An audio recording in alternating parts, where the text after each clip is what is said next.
How to fix Instagram upload. So in today's tutorial I'm gonna show you how to fix the Instagram upload easily and fast. First thing, go to the settings and then go to the apps.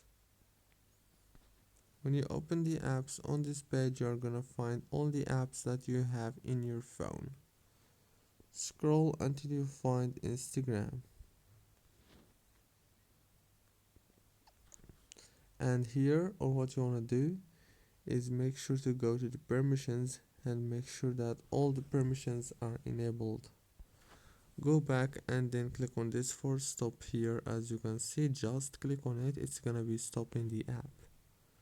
And after that, go into this data usage here, make sure also everything is enabled.